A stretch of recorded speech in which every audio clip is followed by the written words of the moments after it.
Hey guys, this is Maria from freewaysocial.com, and in this video I will show you how to use Instagram Reels Remix feature. In fact, Instagram Reels Remix feature is similar to TikTok Duets that let users record a video in response to an existing video on the app. Follow these steps and you will figure out how you can do it. Log into your Instagram account and click on the Reels icon on the main toolbar. Now choose a video you want to remix and hit the three dots icon on the right-hand side of the screen.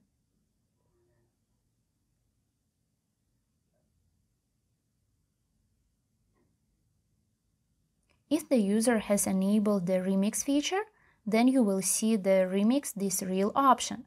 So press on it,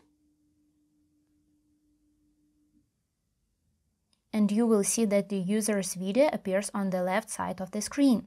Your video will be shown on the right.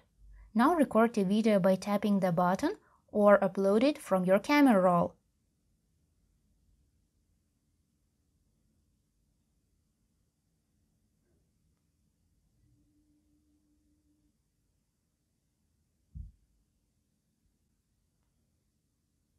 After that, you can insert stickers, mix the audio, add a voiceover, draw or write something. Once you're ready to post the video, click on the arrow button and then hit the share button. That's it. I hope this guide was helpful and you were able to use Instagram Reels Remix feature. Don't forget to like this video and visit us at freewaysocial.com.